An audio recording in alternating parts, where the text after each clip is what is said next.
Oke.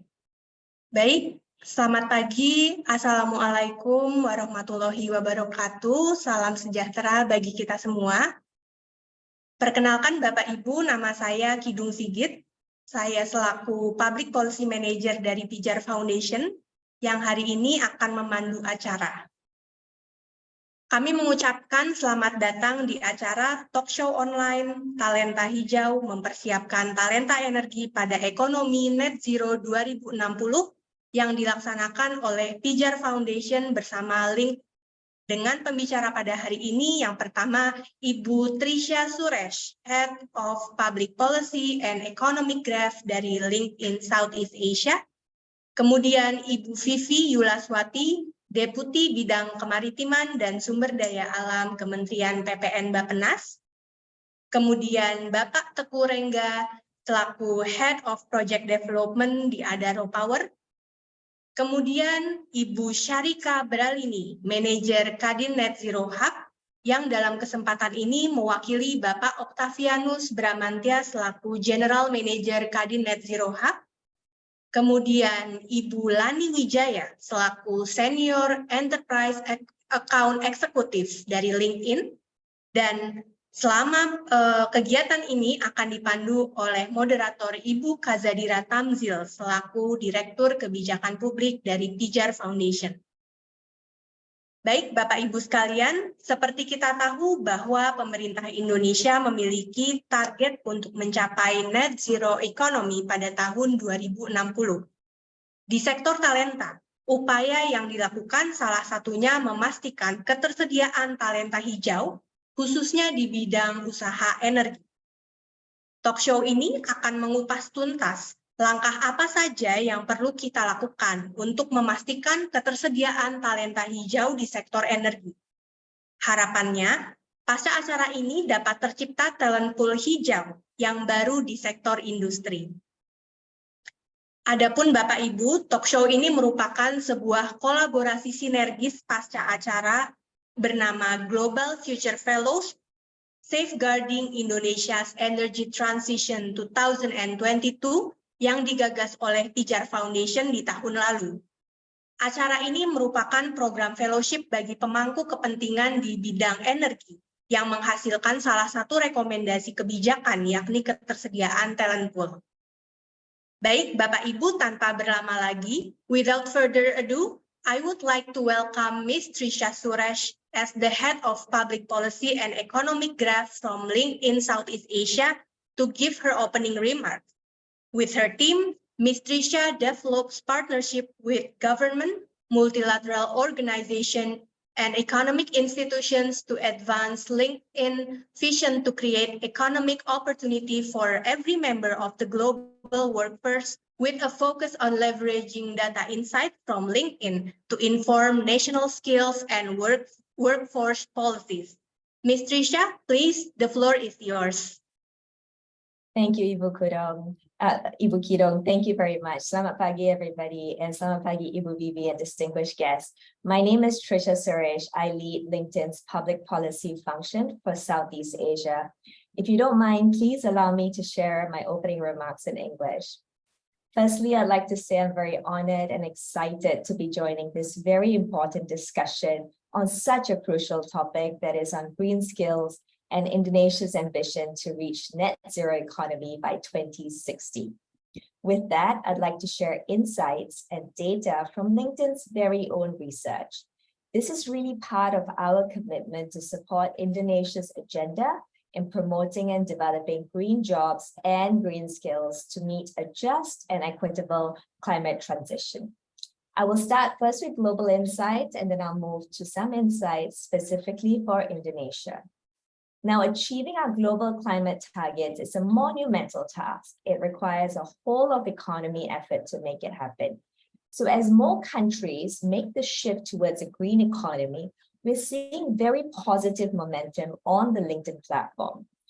At LinkedIn, we're able to leverage these insights from what we call LinkedIn's economic graph to analyze the supply and the demand of green jobs and green skills in Indonesia.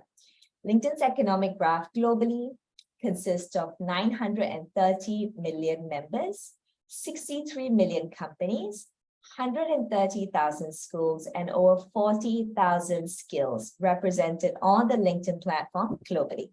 In Indonesia, we have over 23 million members on LinkedIn.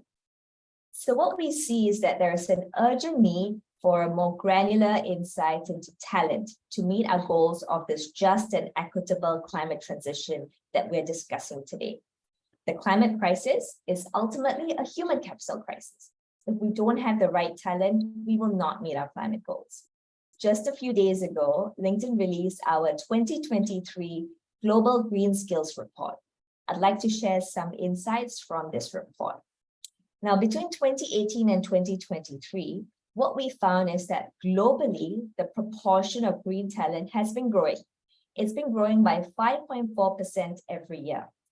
But the proportion of jobs that require at least one green skill, so that means employers, job postings, this has been growing by 9.2% every year. So in the past 5 to 6 years, global green talent is growing by 5.4%, but the job postings and demand for green skills is growing much faster at 9.2%. So through our research at LinkedIn, we're very used to thinking about, or rather, I want to share a different perspective of looking at green jobs and green skills. We're very used to thinking about green jobs as just jobs that somebody in the green industry would do. So we think about green jobs as a solar technician, for example, a wind turbine technician. These are traditional green jobs, but we really have to think about green jobs on a spectrum. And every single job has to incorporate some green skills. So I'll give you a few examples. Let's just say an accountant now has to do carbon reporting.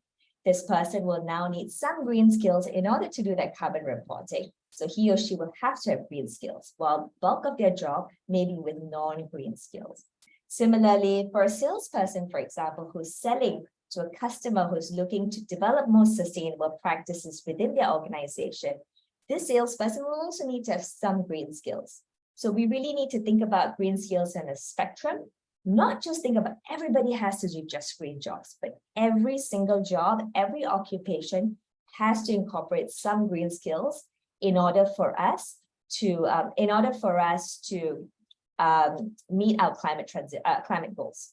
So as a platform, LinkedIn seeks to facilitate and accelerate a just transition to a more sustainable economy. I'd like to now share some insights for Indonesia specifically. Firstly, I'd like to commend the Indonesian government's focus on sustainable development targets as an absolute national priority, particularly in various efforts to decarbonize and promote a green economy.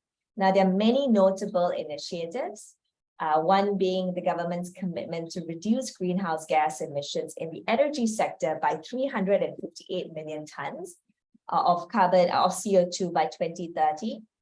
Private sector collaboration through innovative financing and contributions to the Just Energy Transition Partnership, or JETP, as well as achieving net zero emissions by 2060 or earlier, as stated by Coordinating Minister Pak Luhut just last year.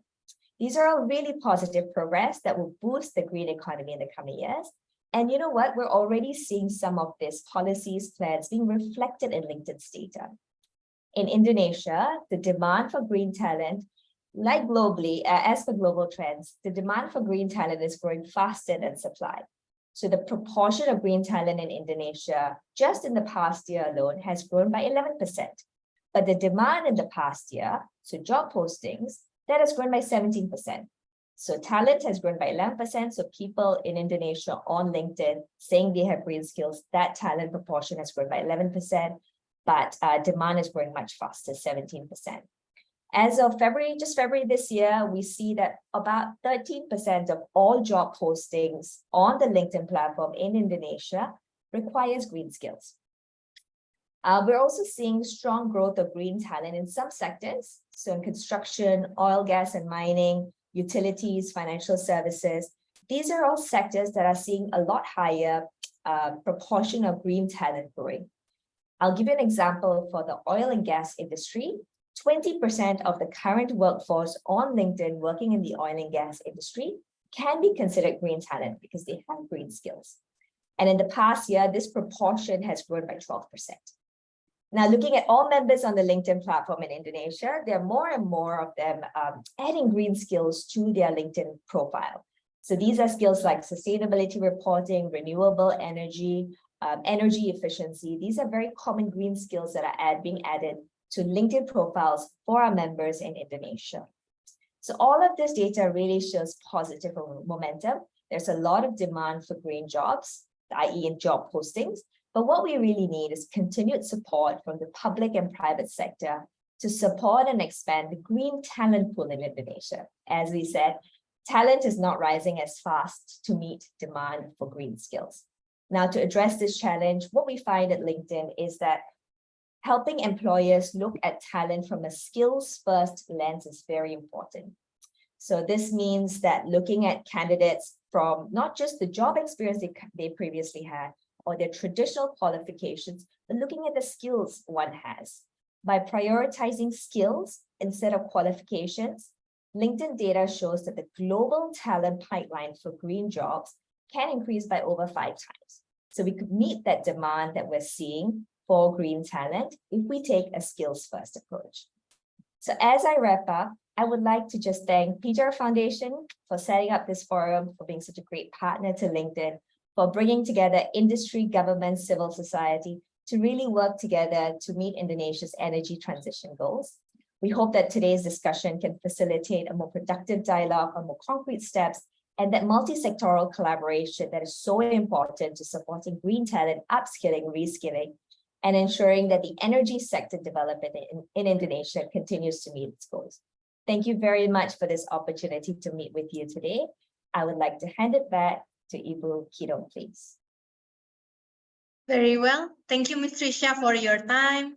It is great to hear that LinkedIn has done many initiatives on green talents that we hope to inspire our fellow participants here. Oke, baik, selanjutnya Bapak Ibu, saya kembali ke bahasa Indonesia. Selanjutnya saya akan mengundang Ibu Dr. Vivi Yulaswati selaku Deputi Bidang Kemaritiman dan Sumber Daya Alam dari Kementerian PPN Bappenas. Nah, dalam kedeputiannya beliau memimpin koordinasi dalam perencanaan, monitoring, dan evaluasi dari rencana pengembangan SDA dan lingkungan. Selanjutnya, Ibu Vivi akan memberikan keynote speech yang dibantu oleh presentasi dari host. Mohon bantuannya. Ibu Vivi, apakah sudah ready? Waktu dan tempat kami persilahkan. Ya, terima kasih Mbak Kidung. Yang saya hormati Ibu Trisha, Bapak Ibu panelis, serta Bapak Ibu serta teman-teman sekalian. Selamat pagi. Assalamualaikum warahmatullahi wabarakatuh. Mungkin saya izin share screen saja ya supaya lebih cepat ritmenya. Apakah sudah bisa terlihat dengan baik? Ya, sudah ya. Baik. Pertama-tama tentunya terima kasih atas undangannya. Saya senang sekali ini kelihatannya banyak pihak sudah mulai bergerak untuk berbicara mengenai paling tidak ekonomi hijau. Nah, lebih spesifik lagi tadi Ibu Suresh sudah menyampaikan mengenai talenta. Jadi kita bicara memang terkait dengan bagaimana mempersiapkan tidak saja dalam konteks ekonominya, kemudian mungkin teknologinya dan kesempatannya, tetapi juga bagaimana mempersiapkan manusianya.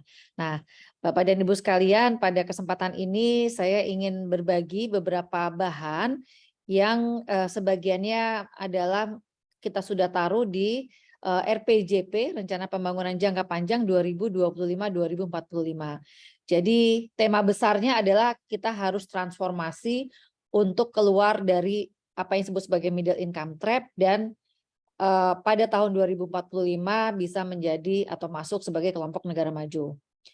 Kalau dari data ini Bapak dan Ibu bisa lihat ternyata Indonesia sudah berada pada posisi sebagai negara berpendapatan menengah selama 30 tahun. Mulai dari lower, kemudian upper, sempat turun lagi, naik lagi, beberapa kali terjadi seperti itu. Ya, pada saat 1997 sebelum krisis Indonesia sudah masuk ke negara middle income negara upper middle income yang tentunya kita sudah bersiap masuk sebagai negara maju, tapi kemudian sejarah membuat Indonesia kembali masuk sebagai middle income. Suatu negara yang berada pada posisi tersebut lebih dari 30 tahun most likely dia akan terjebak selamanya. Oleh sebab itu kita punya mimpi membangun visi besar pada saat Indonesia merayakan 100 tahun kemerdekaannya di 2045 kita sudah menjadi negara maju. Tentunya cita-cita itu sekaligus kita keluar dari apa yang disebut sebagai middle income trap. Nah, Bapak dan Ibu sekalian, diperlukan pertumbuhan sangat tinggi, lebih tinggi dari yang kita punya saat ini ya, sekitar 5. Nah, tentunya hitung-hitungannya ini untuk sampai kita masuk sebagai PDB di atas 23.000 2045 kita harus tumbuh setidaknya 6% sehingga pada tahun 2040 itu kita bisa keluar dari middle income trap dan menjemput mimpi pada tahun 2045 sebagai negara maju. Atau kita bisa tumbuh lebih tinggi lagi 7%, tentunya 2038 kita bisa keluar dari middle income trap. Negara tetangga kita seperti Filipina itu masuk sebagai negara maju pada tahun 2038 juga, dan sebagai negara maju di 2040. Vietnam maju sebagai negara maju pada tahun 2042. Nah, tentunya ini menjadi penyemangat kita untuk betul-betul bertransformasi mewujudkan pertumbuhan yang setinggi-tingginya. Namun demikian, tentunya kita tidak bisa lagi bisnis as usual menggunakan energi fosil yang saat ini 80%-nya pembangunan kita bertumpu pada energi fosil ini. Nah, kenapa? Karena Indonesia tentunya sebagai salah satu dari 193 negara yang berkomitmen secara global untuk mencapai di pembangunan berkelanjutan di 2030 dan juga telah meratifikasi Paris Agreement melalui Undang-Undang 16 di tahun 2016. Artinya apa? Tentunya Indonesia boleh saja tumbuh setinggi-tingginya, tetapi darah yang mengalir di pembangunan di seluruh tubuh kita harus darah yang bersih, yaitu energi bersih. Nah, oleh sebab itu Bapak dan Ibu sekalian, ini data saja menunjukkan alasan kenapa kita harus mulai melakukan transisi energi. Ya, di sini selain tentunya emisinya terus meningkat, ternyata juga ada beban terhadap ketahanan devisa nasional. Jadi walaupun kita penghasil, namun karena industri hulunya belum terbangun secara utuh, kita masih impor. Dan saat ini impornya di beberapa waktu seringkali impornya melebihi nilai ekspor kita, sehingga tentunya memberi tekanan yang besar pada devisa nasional kita. Nah, catatan lainnya adalah cadangan energi yang tidak terbarukan ini. Beberapa data menunjukkan penurunan yang signifikan. Hanya batu bara yang kita miliki sampai dengan tahun 2060 dengan harga relatif murah, tapi dengan konsekuensi tadi tidak bersih. Nah, tantangan satu lagi adalah adanya triple planetary crisis yang dialami tidak hanya oleh Indonesia tetapi oleh berbagai belahan dunia lainnya. Triple planetary crisis adalah dampak dari perubahan iklim, utamanya dari peningkatan suhu global yang diproyeksikan akan terus meningkat, dan ini tentunya dampak nyatanya sudah kita lihat, misalnya peningkatan arus muka laut, termasuk juga suhu di berbagai wilayah yang akhirnya menimbulkan juga dampak terhadap sektor produktif kita. Selain perubahan iklim, juga polusi belum bisa tertangani dengan baik. Jakarta misalnya saat ini sebagai the most polluted city di Asia Tenggara, dan tentunya kita juga masih punya PR untuk sampah di ocean misalnya. Yang lain adalah terkait kehilangan keanekaragaman hayati yang tentunya ditandai dengan berkurangnya konservasi baik di laut, luasan wilayah konservasi baik laut maupun juga di darat, yang tentunya ini akan membangun atau berdampak kepada perubahan iklim dan juga kerusakan lingkungan lainnya. Nah, jadi tentunya Bapak dan Ibu, persaingan sumber daya alam dengan nilai yang lebih rendah seiring dengan bertambahnya populasi dan juga perkembangan kegiatan ekonomi tentunya menjadi alasan kita kenapa transformasi kita ke depan harus berubah, harus lebih bersih. Nah, oleh sebab itu di dalam rencana pembangunan jangka panjang 2025-2045 dalam periode 20 tahun ke depan, transformasi yang dilakukan salah satunya adalah melalui ekonomi hijau. Ini saya quote sedikit dari UNEP ya. Green economy tentunya Bapak dan Ibu bisa didefinisikan dengan banyak cara ya. tetapi pada intinya bahwa green economy itu tidak menggantikan prinsip-prinsip pembangunan berkelanjutan, tetapi menambahkan fokus pada konteks ekonomi hijau. Jadi kita bicara konteks PDB misalnya, kita akan berbicara mengenai PDB melalui sektor-sektor yang lebih hijau. Jadi hasilnya adalah PDB hijau. Sama halnya dengan investasi, capital dan juga infrastruktur, pastinya employment yang lebih hijau. Nah, Bapak dan Ibu sekalian, sedikit lagi terkait dengan ekonomi hijau. Selain tentunya mendorong pertumbuhan setinggi-tingginya, kita perlu membangun kapasitas kita untuk mengelola carrying capacity. Carrying capacity sebetulnya bukan hanya bicara daya dukung dari planet ini, ya, tetapi juga bicara mengenai daya tampungnya. Jadi daya dukung lebih kepada kemampuan kita mengelola sumber daya alam dan potensi lingkungan yang ada di bumi ini, dan daya tampung juga berbicara mengenai kemampuan kita untuk mengelola limbah atau buangan atau hasil dari kegiatan perekonomian yang ada. Nah, jadi dengan pertumbuhan ekonomi yang hijau akibat adanya berbagai kegiatan ekonomi yang lebih green dan juga kemampuan kita mengelola carrying capacity yang lebih baik, tentunya pertumbuhan ekonomi kita akan berbeda dari yang biasanya. Jadi dengan rata-rata pertumbuhan paling tidak 6,22 saja, kita bisa mencapai net zero emission by 2060 atau bahkan lebih cepat kalau kita punya mimpi untuk tumbuh lebih tinggi lagi, yaitu 7%. Nah, ekonomi hijau tentunya tadi membantu pencapaian net zero emission. Ini beberapa sektor, tentunya kita bicara mengenai sektor energi, tetapi di sektor-sektor lainnya juga terbuka untuk menyumbang pengurangan dari emisi, mulai dari lahan, pertanian, limbah dan sampah, dan juga tentunya berbagai kegiatan terkait industri. Di sebelah kanan Bapak Ibu bisa lihat total emisi yang dihasilkan kalau kita bisnis as usual itu terus meningkat. Sementara by 2060 kita bisa mencapai minus 0,02 gigaton. Jadi kita bisa net zero dari berbagai kegiatan ekonomi kita.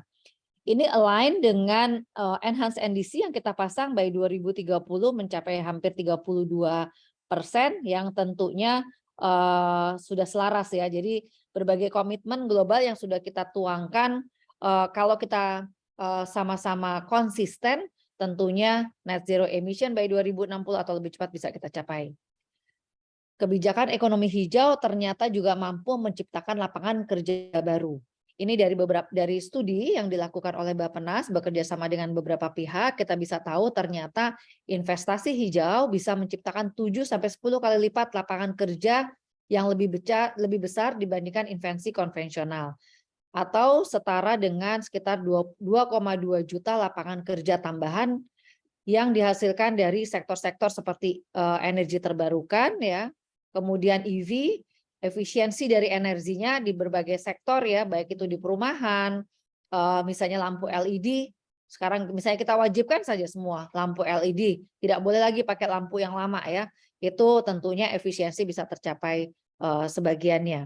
Kemudian pemanfaatan lahan dan tentunya pengembangan circular economy menjadi game changer kita untuk bisa menghasilkan green job ini. Apa sih green job itu? Banyak sekali definisinya, mulai dari pekerjaan yang berkontribusi untuk melestarikan atau memulihkan lingkungan, termasuk juga berbagai posisi di sektor-sektor kunci seperti pertanian, manufacture, R&D, administrasi, dan jasa, dan juga tentunya kegiatan-kegiatan yang menghasilkan produksi dengan tujuan perlindungan lingkungan dan pelestarian.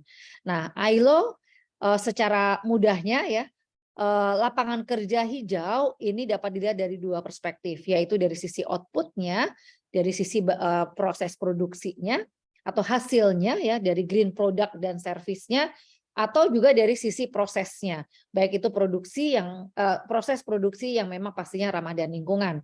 Nah, tentunya kriterianya kita bisa lihat atribusinya terhadap peningkatan efisiensi, terhadap konsumsi energi dan juga bahan bakunya, kemudian juga pengurangan emisi, pengurangan limbah, melindungi atau merestorasi ekosistem, dan juga mendukung adaptasi terhadap perubahan iklim. Di berbagai negara telah berkembang, ini kami ambil yang cukup besar jumlahnya. Di UK misalnya ada 17 sektor hijau yang telah berkembang, listnya bisa dilihat. Kemudian di Amerika sendiri ada 12 sektor yang terdampak dari green economy. Ini yang kemudian diikuti dengan penambahan okupasi, kemudian juga upaya meningkatkan skillnya, dan tentunya terwujudnya new occupation, ya, lapangan pekerjaan baru. Kemudian di Cina ini tentunya industri masih leading, tapi juga ternyata di sektor wirausaha mendorong efisiensi melalui input yang rendah, outputnya sebaliknya tinggi, konsumsi rendah, emisi rendah, dan tingkat daur ulang tinggi serta berkelanjutan. Bapak dan Ibu sekalian, bagaimana dengan Indonesia? Kita bisa lihat potensinya ternyata sangat besar, dan itu diperluas juga tidak hanya untuk sektor yang terkait dengan pengurangan emisi seperti sektor pertanian, tapi juga untuk energi, kemudian pesisir dan kelautan. 2/3 dari wilayah Indonesia adalah laut. Saat ini kita juga kembangkan selain green economy juga blue economy, karena potensi laut Indonesia luar biasa, tentunya membutuhkan lapangan pekerjaan dan keahlian baru.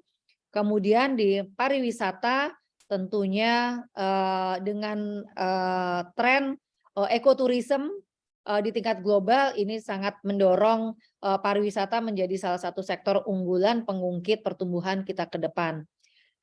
Sektor hutan dan lahan, kemudian limbah dengan adanya berbagai circular economy, principles yang sudah berkembang, nggak cuma reuse, reduce, dan recycle, tapi sudah 10R, tentunya menciptakan lapangan kerja baru di proses-proses seperti redesign, remanufacture, remarketing, dan sebagainya yang dalam konteks circular economy ini. Bapak dan Ibu sekalian, tentunya kita saat ini dalam proses penyiapan green job perlu memahami adanya pros and cons terkait green job ini. Prosnya kita sudah tahu tadi banyak sekali, mulai dari pengurangan emisi, mendukung ketahanan iklim dan pengentasan kemiskinan, pertumbuhan ekonomi, dan juga bentuk-bentuk pekerjaan baru. Namun tentunya membutuhkan perjuangan kita kerjasama untuk membereskan, ya, berbagai modul pelatihan keterampilan karena membutuhkan skill yang lebih khusus, kemudian juga investasi dalam hal penciptaan lapangan kerja baru, dan tentunya terus-menerus mengedukasi prinsip-prinsip mengenai green job ini. Secara garis besar, kekurangan dari green job ini sebetulnya merupakan isu ataupun permasalahan yang perlu kita respon, kita selesaikan supaya proses transisi lebih bisa berkeadilan dan bisa membawa perubahan struktural, khususnya di bidang ketenaga kerjaan. Nah, Bapak dan Ibu, tadi Bu Suresh ya sudah Bu Trisha Suresh sempat menyebut tentang JETP. Jadi kata kunci salah satunya adalah just transition. Tentunya dalam konteks transisi energi kita juga perlu memikirkan bagaimana daerah-daerah penghasil batu bara, ya, yang selama ini rely heavily PAD-nya terhadap penghasilan batu bara, dan pada saat PLTU sudah mulai coal firing ataupun juga tidak ada lagi pembangunan PLTU baru, tentunya perlu menyiapkan strategi bagaimana para pekerja yang selama ini bekerja di sektor batu bara itu punya kesempatan menambah skillnya atau juga mendorong investasi baru agar turut serta mengembangkan lapangan pekerjaan di sektor hijau ini. Nah, oleh sebab itu roadmap sedang disiapkan. Bappenas berkolaborasi dengan banyak pihak menyiapkan roadmap transisi. Mungkin Bapak dan Ibu juga sudah sempat memberikan review dan pendapatnya. Kemudian ini juga perlu diikuti dengan penyesuaian atau penyiapan peta okupasi untuk green job, dan tentunya melalui kerjasama dan komunikasi yang terus-menerus dengan berbagai pihak agar transisi green job itu betul-betul bisa kita laksanakan secara berkeadilan. Ini kurang lebih kerangka kualifikasi atau peta okupansi di mana green job kami merekomendasikan untuk fokus pada area fungsi di sektor-sektor pertanian, kemudian manufaktur, konstruksi, ketenagalistrikan, dan EBT, dan juga tentunya jasa dan administrasi yang mendukung sektor-sektor tersebut. Jadi kalau Bapak dan Ibu lihat di bulat-bulat yang di bawah, itu sebagiannya ada yang sudah ada yang relatif baru. Misalnya di beberapa daerah saat ini juga sudah mulai ada petugas di recycle center yang tentunya membutuhkan keahlian khusus untuk tidak saja melayani tetapi juga mengembangkan proses-proses daur ulang agar terus lebih efisien. Itu salah satu contoh saja.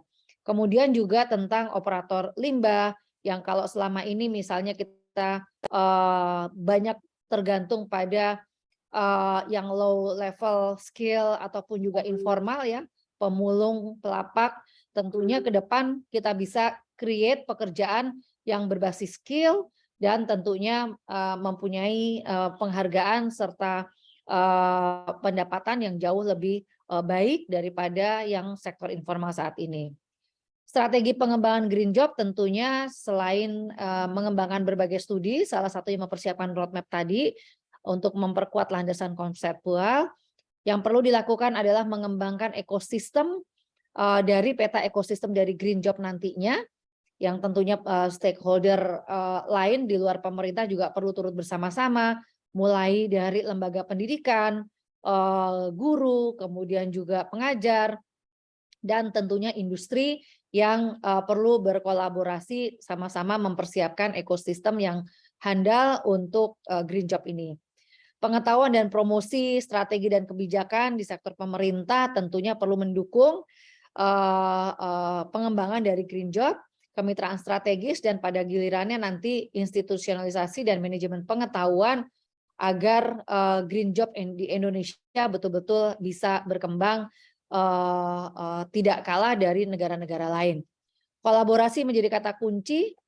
Pemerintah dan institusi nasional bisa mulai mengembangkan kebijakan pro hijau pada pasar tenaga kerja, menciptakan enabling condition, memudahkan transisi green job tadi, kemudian tentunya melalui program skilling, reskilling, dan upskilling, salah satunya lewat kartu prakerja misalnya, memperbarui modul-modulnya untuk memasukkan modul-modul terkait dengan kegiatan ekonomi hijau. Kemudian di mitra sosial dan dunia kerja, tentunya mulai bisa mengkomunikasikan sekaligus membangun kapasitas memfasilitasi penciptaan lapangan kerja hijau.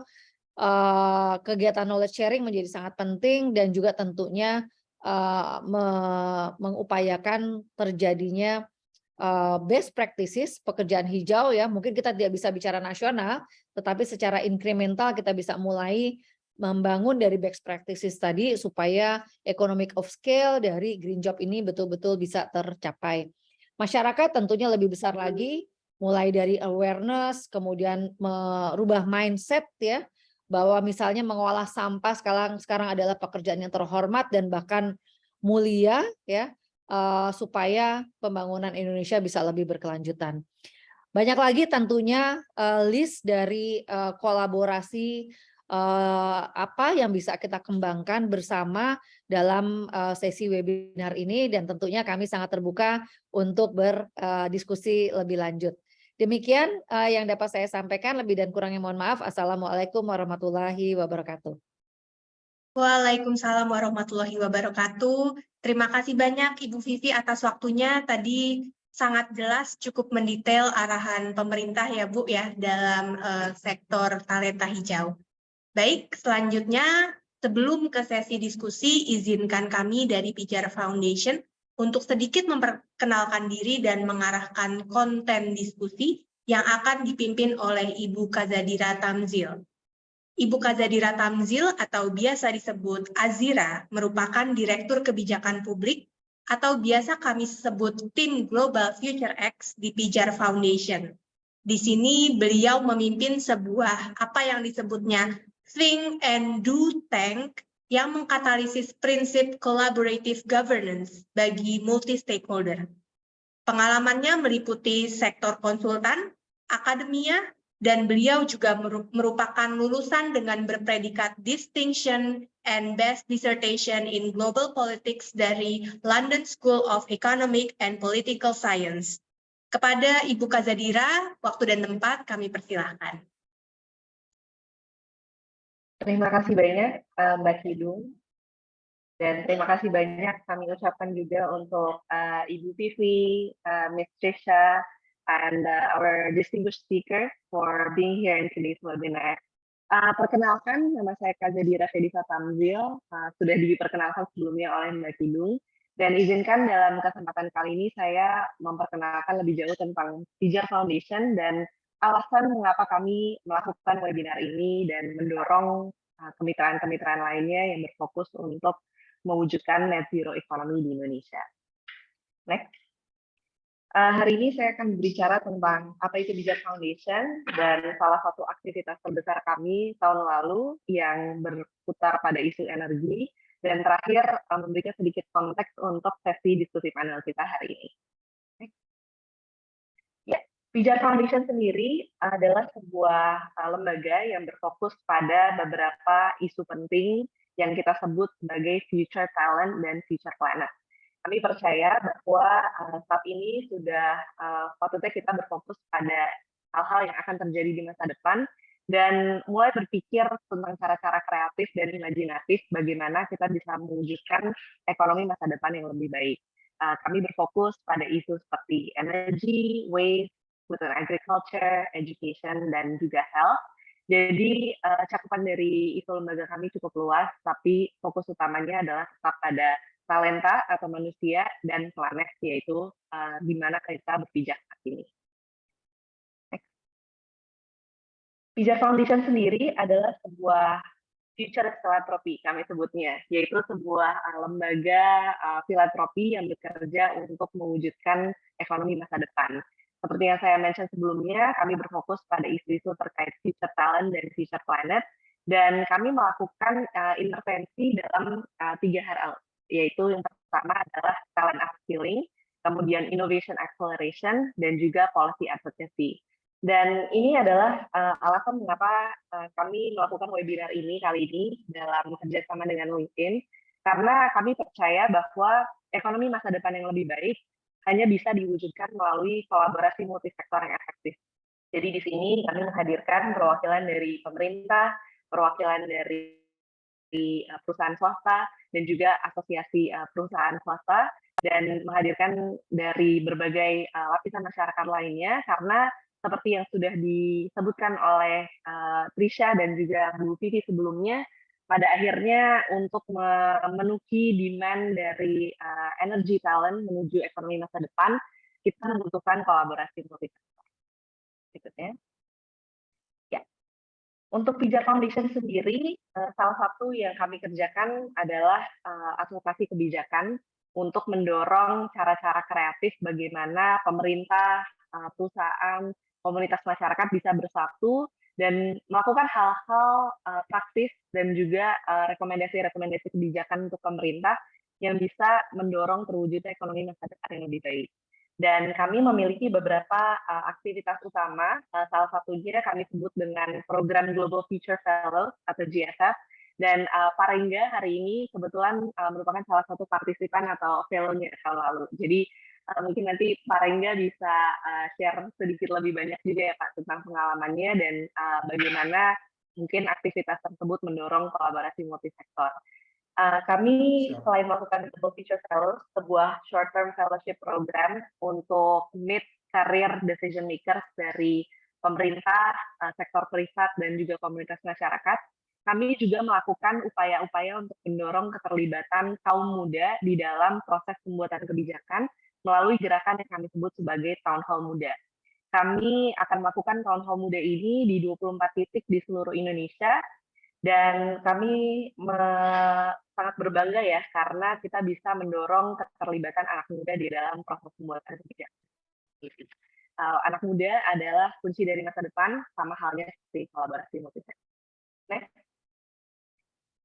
Selain yang saya sebutkan sebelumnya, kami juga melakukan upaya-upaya lain untuk mendorong pengembangan talenta hijau. Salah satunya yang saat ini sedang berjalan disebut sebagai Venture Factory Scholars Program yang dilaksanakan untuk mendorong para akademisi maupun entrepreneur muda yang memiliki ide dan riset untuk dikembangkan menjadi bisnis atau social entrepreneurship. Saat ini programnya berjalan dan periode pendaftarannya sampai 2 Juli 2023. Jadi kalau Anda di sini memiliki ide dan riset yang bisa dikembangkan sebagai bisnis, we really encourage you to apply to this program.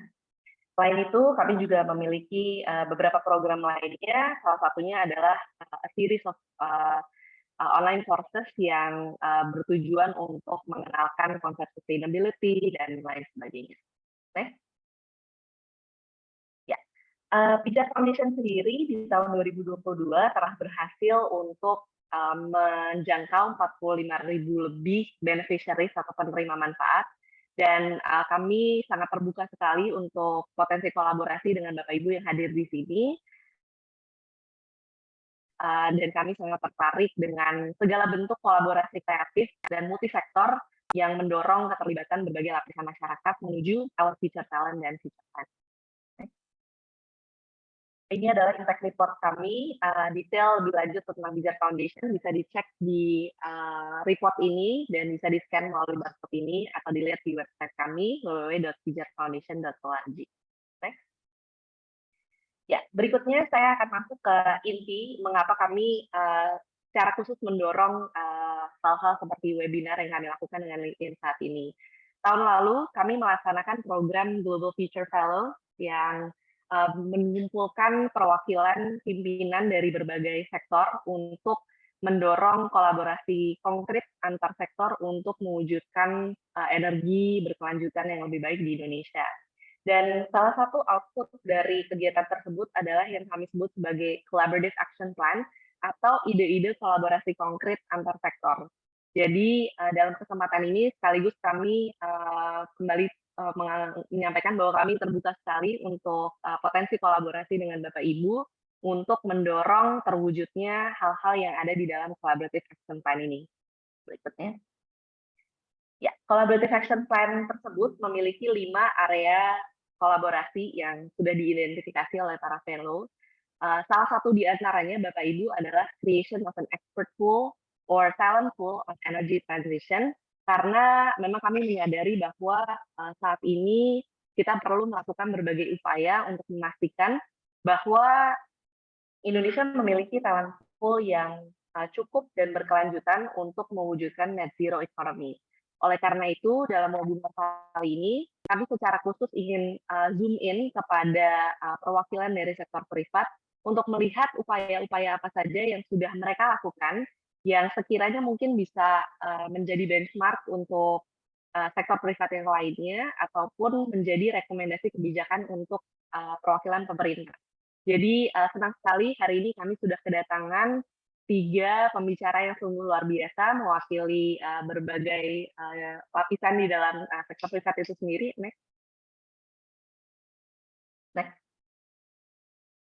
Ya. Kami sudah kedatangan 3 pembicara. Yang pertama saya perkenalkan Bapak Teguh Rengga, Project Development Head dari Adaro Energy, yang juga merupakan salah satu fellow dari aktivitas Global Future Fellows Pijat Foundation. Mungkin Pak Rengga bisa on cam dan say hi, Pak. Halo, Kira, apa kabar semuanya? Hai, thank you, Pak. Oke. Halo, dengar suara saya nggak? Mungkin nanti bisa berikutnya. Ya. Berikutnya hadir mewakili Pak Octavianus Bramantia, General Manager dari Kadin Net Zero Hub. Hari ini sudah hadir bersama kita Ibu Syarika Bralini atau yang akrab dipanggil Ibu Ika sebagai manajer dari Kadin Net Zero Hub. Kadin Net Zero Hub ini merupakan salah satu inisiatif yang cukup besar dari Kadin dari kurang kalau tidak salah tahun lalu untuk mewujudkan net zero economy, dan kami sangat tertarik untuk mengenal lebih jauh tentang Net Zero Hub dan apa yang sudah dilakukan dan akan dilakukan oleh Kadin Net Zero Hub ke depannya. Dan terakhir, ada Ibu Lani Wijaya, Senior Enterprise Account Executive dari LinkedIn, yang merupakan mitra kami juga dalam mewujudkan webinar kali ini. Mungkin saya bisa undang Pak Rengga, Ibu Ika, dan Ibu Lani untuk on cam dan say hi mungkin. Selamat pagi semua. Pagi semuanya, saya sudah on cam, kelihatan nggak Zira? Halo.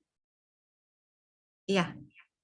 Kelihatan kok, Pak. Dari menunggu, mungkin saya bisa set a little more substantive context ya tentang sesi diskusinya.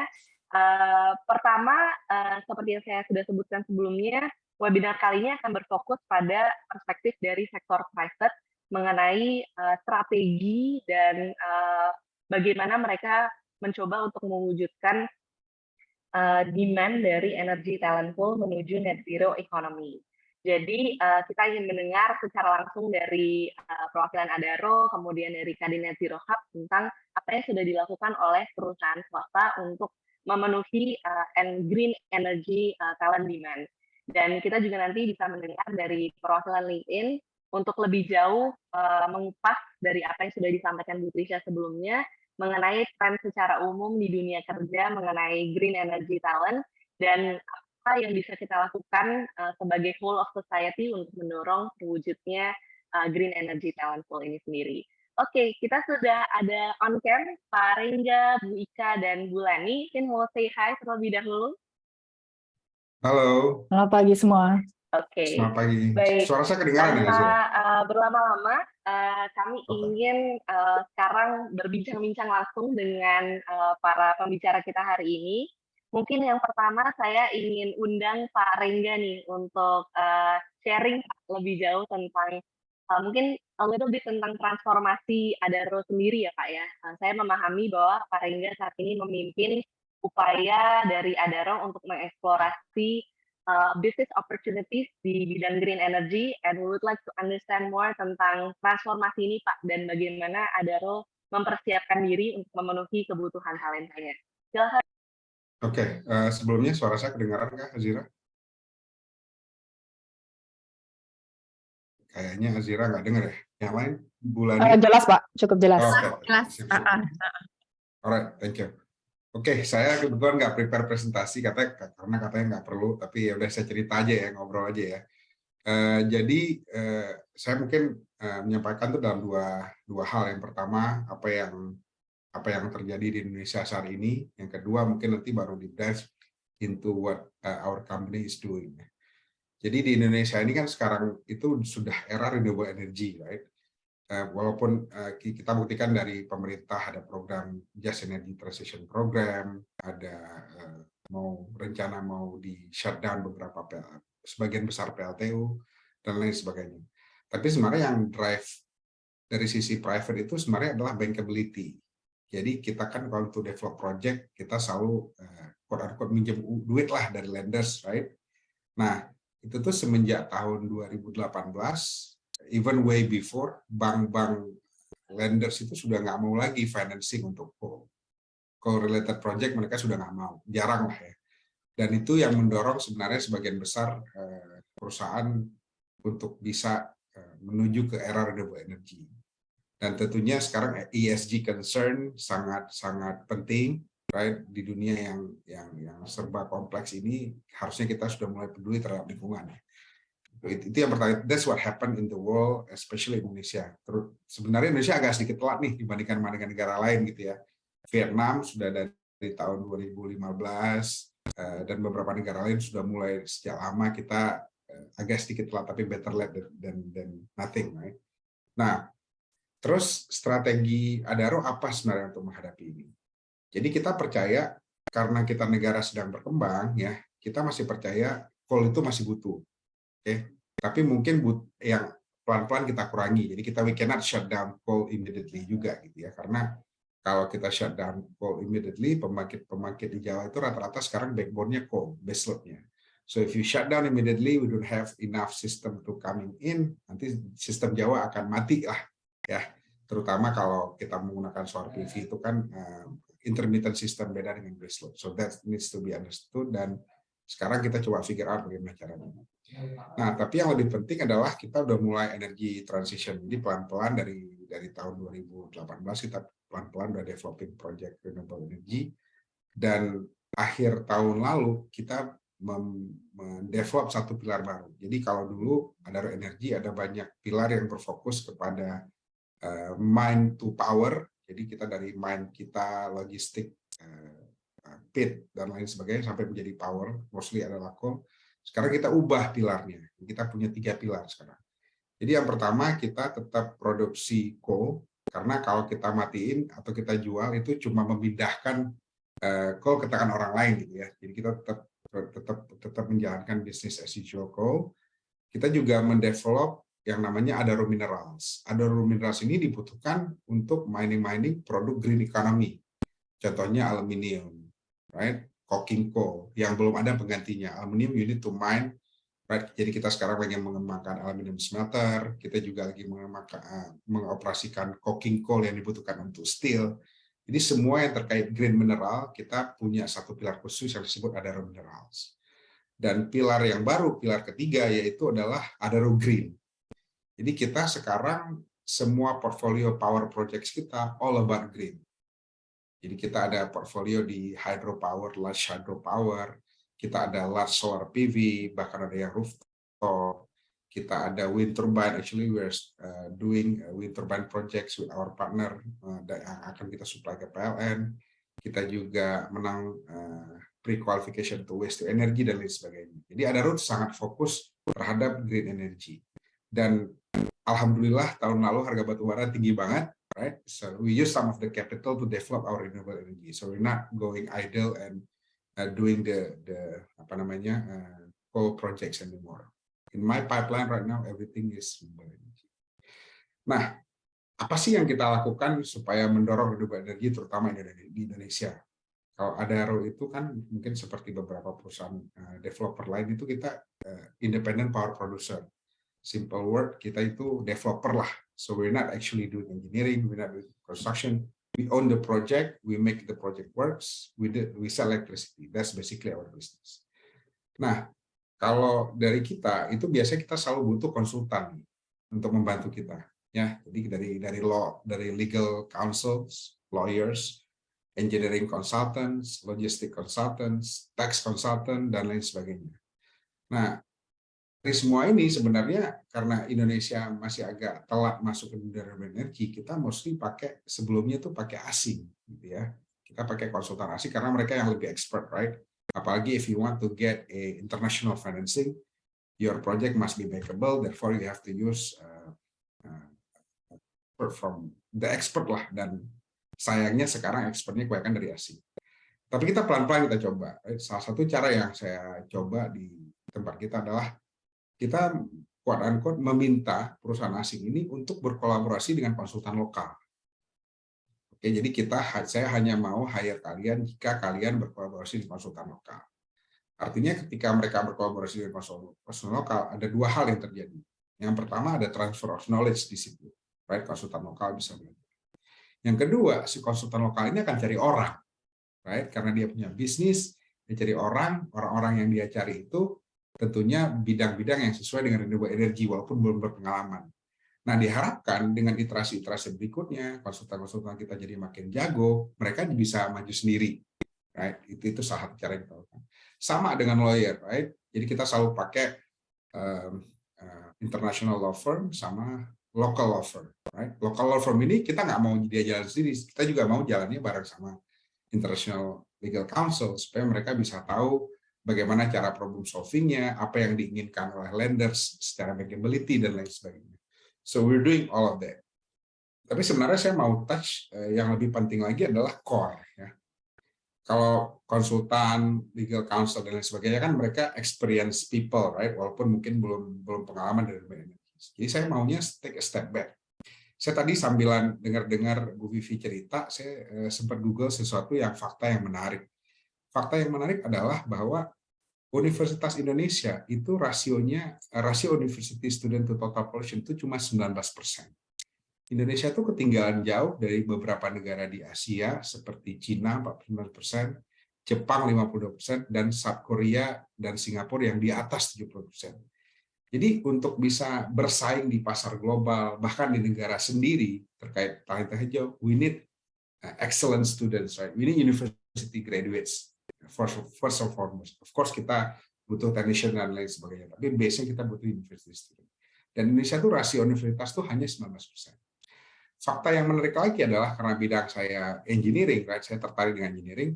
Itu di Indonesia itu hanya engineering graduates itu hanya 3,7 per 100.000. Ini sangat jauh dibandingkan Singapura 7,9 per 100.000 orang dan South Korea 12,7 per 100.000 orang.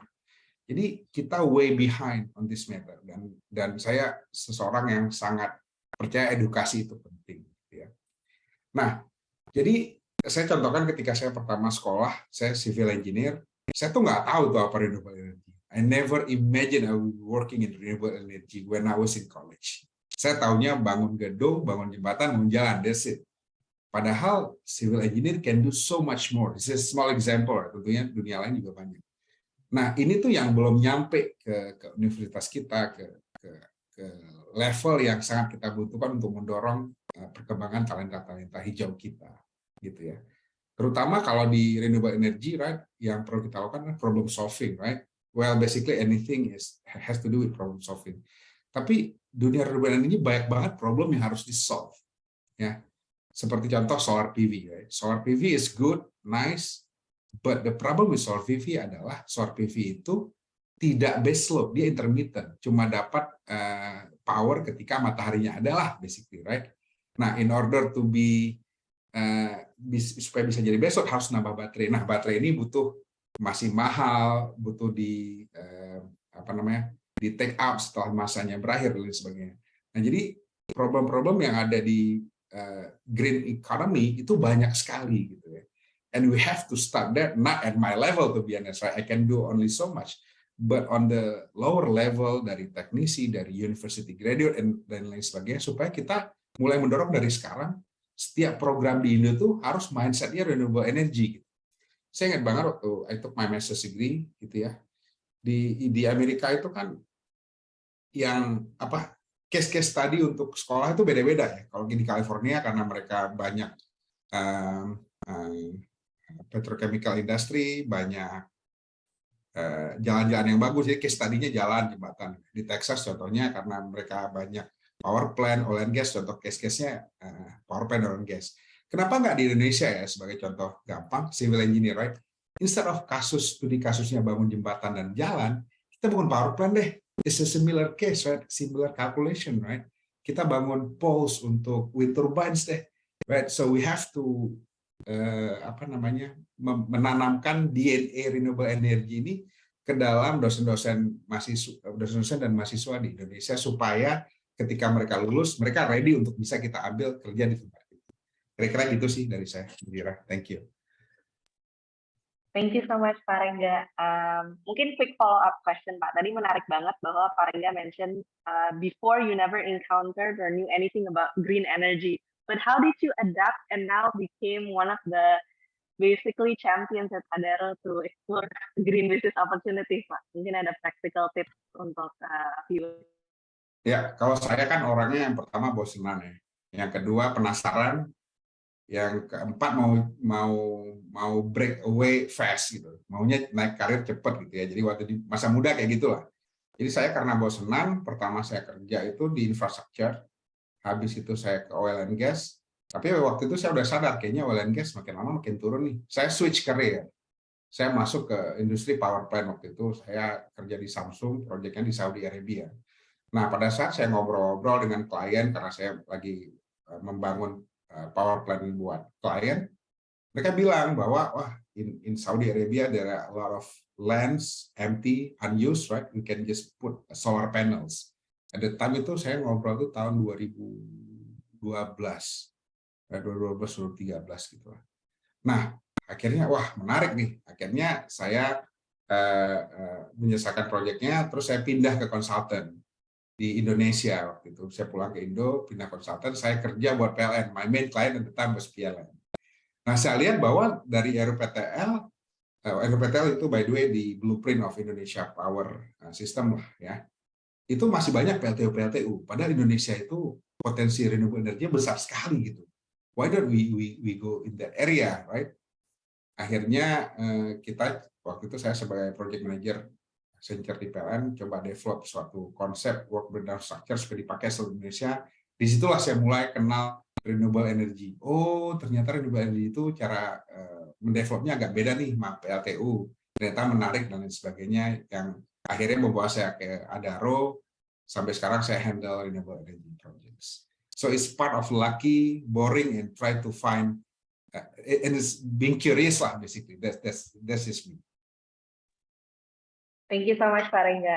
It's a nice segue untuk kita ke Bu Ika ya dari Kadin Net Zero Hub. Adaro adalah salah satu perusahaan di Indonesia yang embracing the green economy trend.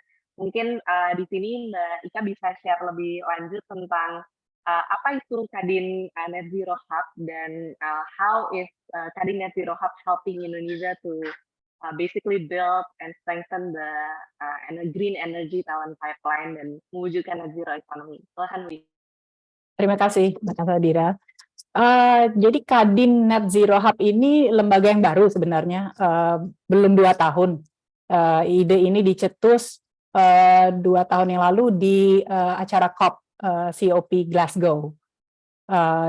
Dan baru kami launch kemarin bulan November di acara B20 sebelum G20. Jadi lumayan baru. Dan ini bagian dari Kadin ya, Kamar Dagang dan Industri Indonesia. Dan kami bukan perusahaan, bukan korporat, tapi merupakan asosiasi pengusaha, asosiasi perusahaan. Jadi mungkin beda dengan Adaro, kami lebih sebagai wadah. Dan kami fokus ke industri tentunya ya. Jadi kami bukan grassroots, tapi lebih untuk menolong perusahaan-perusahaan dalam transisi energi. Jadi levelnya industrial. Gitu. Kami tujuannya adalah sebenarnya 2 sih yang penting. Wawasan lintas sektor. Itu pertama. Jadi kita ingin mendapatkan benchmark yang bisa dipakai oleh berbagai industri ya dan sektor dan perusahaan. Nah, tentunya masih banyak kebingungan kan dengan transisi energi ini di berbagai strata. Jadi yang awalnya kami ingin lakukan sebenarnya edukasi tentunya. Jadi kami bekerja sama, kami bermitra dengan organisasi internasional termasuk WWF, WRI, CDP, dan Business Council for Sustainable Development, dan UN Global Compact. Ini mentor-mentor kami lah, karena mereka sudah punya framework dan alat ukur, dan ini yang kami sosialisasikan ke berbagai perusahaan. Dan program, kami punya 2 program utama, yang satu adalah CAP namanya, Corporate Assistance Program. Itu program 5 bulan. Jadi member company kami ikutan dalam pelatihan bagaimana cara menghitung emisi gas kaca ya. Itu kan ada formulanya sendiri. Jadi kami memfasilitasi edukasi itu. Yang satu lagi adalah accounting ya, GHG accounting. Jadi ini semacam bootcamp juga untuk perusahaan. Jadi kami fokus ke 2 itu dulu. Dan untuk industrinya juga yang kami beri prioritas sekarang, bukan prioritas sih, lebih fokus ya ke 2, jadi di F&B dan tekstil. Karena ini untuk 2 industri yang mungkin cukup besar di Indonesia dan memerlukan perhatian khusus. Tentunya kami nantinya ingin juga ke industri lain, tapi kembali lagi ke topik talenta ya. Kami pun sebenarnya kekurangan talenta, masih mencari. Jadi kami memfasilitasi pengajaran, tapi kami pun sebenarnya mencari teman-teman juga yang bisa membantu di topik ini. Gitu. Jadi intinya kami fokus ke industri, kami lebih sebagai fasilitator bagi perusahaan-perusahaan yang ingin belajar, dan lebih penting lagi sebenarnya exchange of insights ya. karena sembari kami memfasilitasi, kami juga belajar banyak case studies yang kami ingin bagikan juga ke teman-teman gitu. Tapi tentunya sekali lagi kami masih muda, belum 2 tahun, tapi memang tujuan kami adalah berbagi wawasan lintas sektor dan lintas industri. Terima kasih banyak Bu Ika atas penjelasannya dan inisiatif KD Net Zero Hub. Mungkin quick follow-up question Bu Ika tentang KD Net Zero Hub. Tadi Bu Ika mention bahwa saat ini banyak melakukan fasilitasi dan pelatihan seperti itu. Mungkin kalau dari perspektif Bu Ika sendiri, apa sih yang kira-kira profil-profil yang paling kunci dibutuhkan oleh dunia industri saat ini untuk mewujudkan transisi energi mereka gitu? Skill set apa mungkin yang saat ini paling kunci untuk dimiliki atau profil seperti apa sih Bu yang perlu dibangun ya oleh teman-teman untuk bisa berkarir di bidang transisi energi?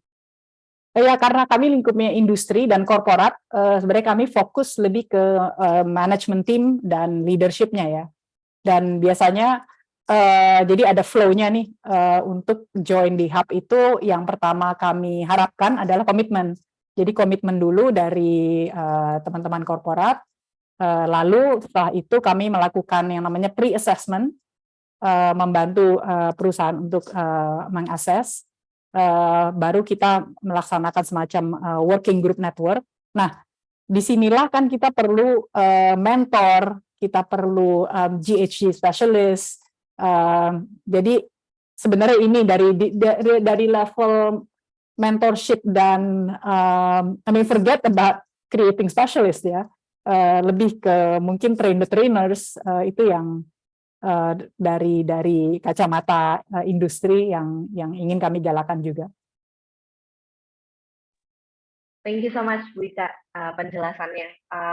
So the emphasis right now for KD Net Zero Hub adalah getting the top level leaders ya to really commit, karena dengan adanya komitmen dari leadership pastinya dari bawah juga hopefully bisa menuju arah yang sama. It's a nice segue untuk ke Bu Lani dari LinkedIn gitu. Bu Lani tadi di awal Bu Trisha sudah mention bahwa LinkedIn mengadvokasikan skill first approach ya untuk mewujudkan untuk building the green energy talent pool seperti itu. Nah, mungkin Bu Lani mau share dari perspektif LinkedIn saat ini seperti apa sih skill set yang paling kunci untuk dibutuhkan untuk mewujudkan transisi energi dan net zero economy. Dan tadi mungkin Pak Rengga sedikit mention tentang problem solving dan Bu Ika mention leadership ya. Mungkin Mbak Lani mau share perspektif tentang ini. Yeah, thank you, Mbak Adira. Hi semuanya, really good to be here. So basically inspired banget nih sama ceritanya dari Pak Rengga, right? So I think itu kalau kita ngomongin skills ya, I think itu yang paling penting ya, the hunger, the curiosity, ya pengen belajar, ya pasti semua orang juga pasti ada lah ya, kita sebagai manusia kita juga pasti ada that hunger. Cuman gimana nge-build-nya, right? So dan what are the resources yang kita bisa get untuk dapetin the questions that we have in our mind. So mungkin aku juga share sedikit kali ya untuk kalau untuk di datanya sendiri, since LinkedIn as a platform is full of data gitu. So we can also lihat trendsnya dari 5 tahun yang lalu sampai 10 tahun yang lalu. So kalau untuk ngomongin tentang green talent concentration ya in the oil and gas industry sendiri, dari 2016 itu udah increase by 21% sampai sekarang di globally, right? So there's couple of specific skills yang kita ngelihat seperti for example di auto workers with seperti EV skills, which is actually a subset of green skills, right? Ini aja udah increase 61% ya between 2018 to 2023. Jadi countries juga kita bisa ngelihat as a globally countries yang punya greatest share of EV skills ini auto workers dari March 2023 itu di Sweden, UK, Germany, and juga US, right? So definitely kalau untuk di Indonesia sendiri, kalau kita melihat dari job opportunities, yang tadi mungkin Trisha udah mention, it's been increasing 17%, the demand ya, berarti kita ngelihat dari company yang posting jobs, dan kita juga melihat dari recruiters atau hiring managers yang mencari skills ini atau job title ini di LinkedIn, itu udah naik 17%. Dan sedangkan supply yang kita punya, which is when we seen the data, the members of LinkedIn yang menambahkan skill-skillsnya mereka yang baru di especially green skills ini hanya 11%. Jadi ada gap-nya nih yang kita ngelihat di sini. Terus kalau kita melihat dari job title ya yang mereka paling dicari itu di Indonesia energy analyst, which is more into focusing in building efficiencies. Jadi building efficiency ya gimana kita nggak hanya fokusin di green building, tapi itu dari focusing ke wellness-nya employees sendiri. Jadi it's also focus on well-being, employee well-being, gimana mereka bisa being more productive in the environment where they work is comfortable gitu. So itu salah satu tugas, bukan tugas ya, job requirements in energy analyst, right? So dari lampu, udara, air yang kita minum. Nah yang kedua adalah agronomis, ya. So agronomis ini lebih ke focusing di growing the plant, modified, tumbuh-tumbuhan ya. So mereka supaya bisa mengsupport benefit untuk society kita. Itu yang nomor 2. Itu nomor 3 adalah sustainability manager. So ini ini roles yang our company yang lagi mau focusing gimana implementing sustainability, dan this person is the overviewing that every initiative itu masuk ke guidelines di SDG gitu. So definitely there's more roles out there that we can that I cannot list satu-satu gitu ya. Tapi definitely sih this trends of green skills itu berkembang banget. Kita ngelihat trendsnya naik.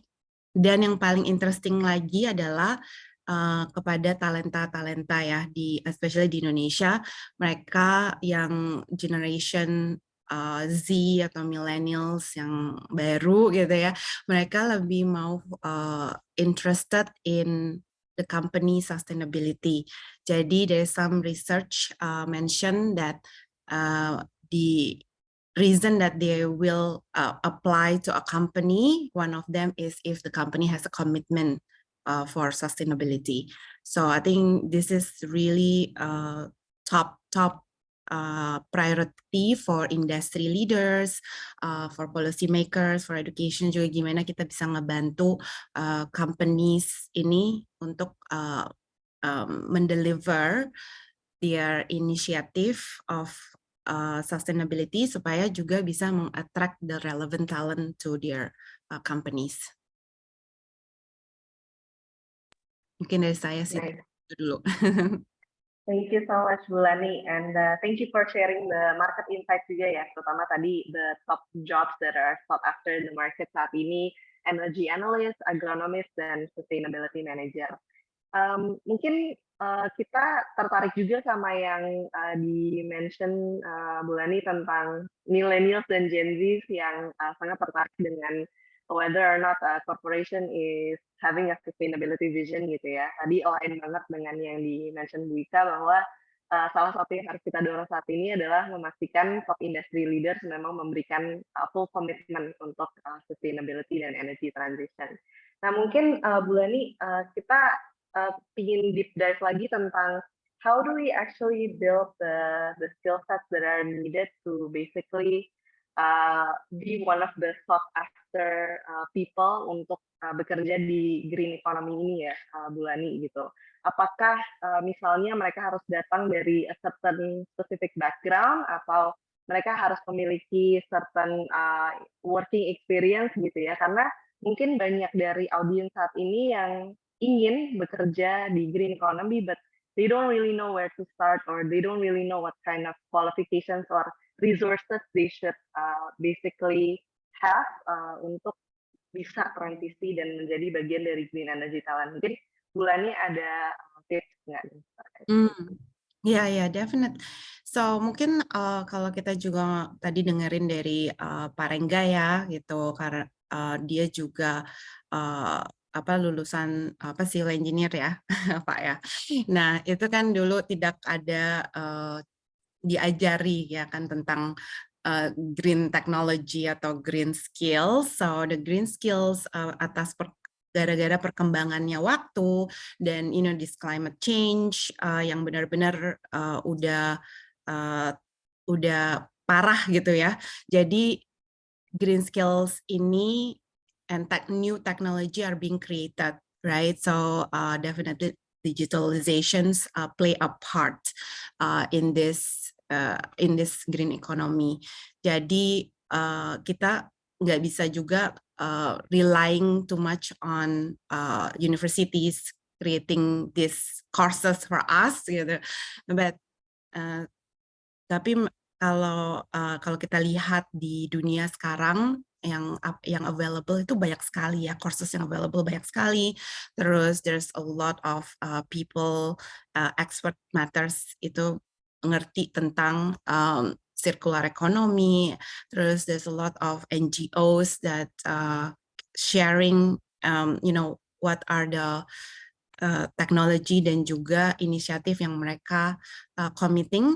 Nah dari situ kita bisa mulai mengerti, right, dari apa sih yang dimaksud dengan sustainability, right? So setiap yang tadi juga Trisha mention, ya kan, dan juga Ibu Ika juga mention, right? Kita juga mau membuild niatnya, niat dan juga menciptakan platform di mana orang itu bisa tahu what type of skills that they need to learn, right? So kalau untuk di role sendiri, semua roles, right? Digital skills role kayak job ranging from procurement, tadi Pak Rengga juga mention about tax, legal gitu ya. Mereka juga harus mengerti tentang sustainability kan untuk bisa memberikan advices. Jadi even head chef gitu ya. Jadi semua roles di dunia itu pasti mempunyai specific skills yang bisa dibuat sustain gitu ya. Jadi kalau ditanya mulai dari mana, I think mulai dari your interest dulu, right? So interest ini untuk membangun ekonomi global Indonesia ini dari mana sih? Maybe you can start from your skill set. Jadi misalnya kalau skill set kamu kayak Pak Rengga itu di civil engineer, right? So that means you are if you want to focus on building sustainable buildings, gitu, dan itu kamu bisa belajar dimanapun. Dan definitely sustainable courses in LinkedIn Learning itu juga banyak banget. Jadi if you have access to LinkedIn Learning, jadi you definitely there. But if you just Google any courses, semuanya pasti ada dari Udemy, Coursera, segala macam. Jadi itu adalah sources. Dan yang kedua adalah at LinkedIn kita tuh pengen banget, our goal is to help professional so they can have an economic opportunity, setiap orang di dunia, right? So jadi kita juga punya misi di sustainability misi, kalau kita mau membantu semua businesses, semua professional achieve their lofty climate goals dengan providing setiap orang, setiap company to access green jobs, green skills, dan juga green voices on the platform. Jadi hopefully by using teknologi platform seperti LinkedIn, right? Kamu juga bisa follow specific subject matter expert di dunia dan cari tahu lebih dalam lagi tentang inisiatif and skills yang mereka perlukan. So I think that's a good start for now sih. Yeah. Thank you.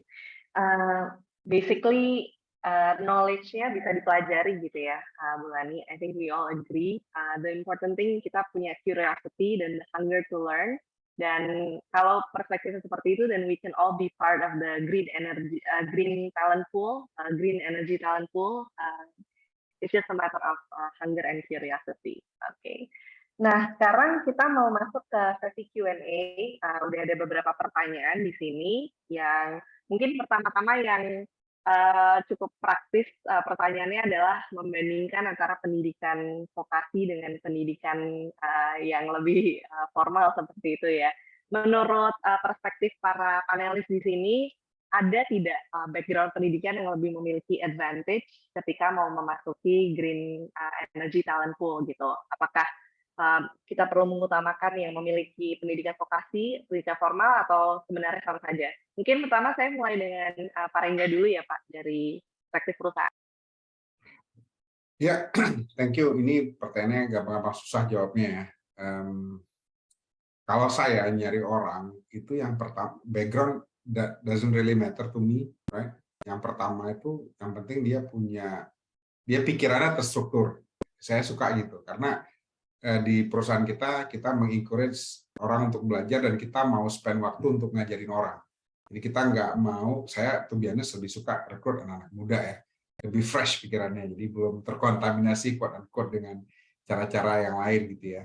Nah, jadi saya lebih suka rekrut anak muda. Kenapa? Karena kita bisa ngajarin dan itu biasanya cepat. Apalagi kan sekarang anak-anak sekarang itu kan sangat tech savvy, right? Jadi kadang-kadang mereka bisa cari sesuatu, saya nggak bisa nyari, mereka bisa cari. Jadi it's like me 20 years ago. Saya dulu ngajarin bos saya pakai komputer, sekarang saya diajarin sama anak muda cara pakai gadget-gadget yang oke.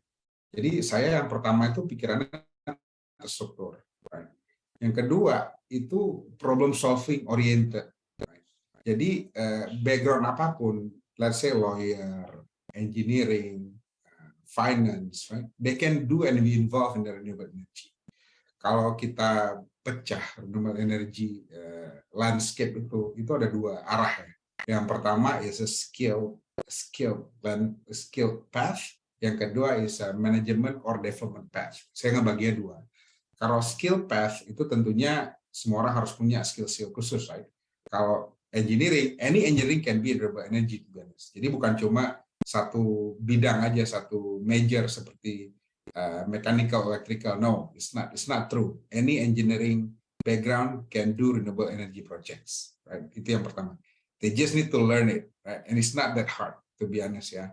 Sayangnya dari kuliah, tadi Mbak Ani bilang nggak diajarin dan kita nggak bisa rely on mereka, so they need to ramp up their skill. Right? Nah, path kedua itu management or development path. Nah, saya kebetulan nggak di path pertama nih, saya di path kedua nih, development and management path. Kalau di development and management path, I need a jack of all trades. I don't need a skill workers, right? Apa yang dimaksud jack of all trades? Intinya saya kalau misalkan ada tugas untuk managing our engineering consultant dia bisa, untuk managing partner bisa, managing consultant, managing legal counsel bisa negosiasi dan sebagainya. Jadi I need a person who have a skill, little bit of technical, right, more commercial, right, and people skill. That's most important. I think those three skills are very, very important. Karena dan ini tuh nggak bisa dibentuk ya, harus ada niat sih. Saya tuh biasanya dulunya tuh orang introvert. Cuma gara-gara tuntutan pekerjaan ya harus mau, nggak harus malu-malu, right? Dan saya selalu ngajarin anggota tim saya, what's the worst thing that can happen to you kalau ngomong ke bos? What's the worst thing that can happen to you? Paling dimarahin, right? They will not hit you with a stick or something. No. What's the worst thing that can happen? Jadi harus berani mencoba, berani ngomong, right? That's important skill. I think you have to split in these two sih kalau menurut saya. Thank you Pak Rengga. Mungkin next-nya saya bisa tanya ke Bu Ika. Menurut Bu Ika mungkin selama berinteraksi dengan para pimpinan bisnis gitu ya, do they have specific preferences untuk background dari orang-orang yang mau mungkin bisa melihat dari separation juga tadi mirip Pak Rengga ya. Cuman kalau dari kacamata saya, separation-nya antara skill, hard skill dan pola pikir, mindset. one cannot do without the other gitu, dan satu harus dikuatkan untuk menguatkan yang satunya gitu.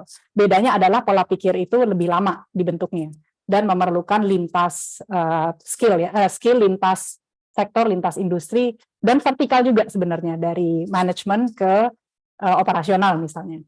Itu yang agak lama. Saya mau komentar sedikit nih, selingan aja sih. Jadi kebetulan saya sempat di dunia perfilman, fokus di storytelling. Saya penulis dulu. Jadi dulu itu storytelling tuh ranahnya seniman kan, orang-orang film, orang iklan, penulis, wartawan. Tapi tiba-tiba ada masa di mana everybody needs to be a storyteller kan sekarang, apalagi dengan online ini ya, platform online. Saya melihat ada paralel nih dengan green, dengan sustainability juga gitu. Sekarang everybody wants to be somewhat in the green inilah specialist gitu. Tapi yang beda adalah ada skill, ada pola pikir. Actually the best storyteller adalah storyteller yang mengikuti pola pikir storytelling. Tadi Pak Rengga bilang mention dua hal kan. Yang pertama struktur, jadi memang kita harus menguasai struktur dulu gitu. Jangan langsung ingin klaim bahwa kita mengerti storytelling atau communication atau juga sustainability gitu. Jadi menurut saya harus dibedakan antara skill dan pola pikir. Nah, pola pikir ini sebenarnya yang kalau di lingkup industri ya, yang tugasnya mungkin the top level lah, how to create a culture within a company untuk membentuk pola pikir green gitu. Jadi jangan green as a trend, tapi green as a mindset gitu. Saya yakin Bulani nanti ada input yang menarik ya, tentunya dengan data yang LinkedIn punya bisa kelihatan kan mana yang benar-benar skill levelnya atau yang sudah menjadi pola pikir. Dan menurut saya kalau pola pikir green itu tidak perlu spesialis di green industry juga sih. Justru leader-leader yang sudah mengarungi perjalanan industri yang bisa melihat big picture-nya ya. Mungkin segitu dulu dari saya.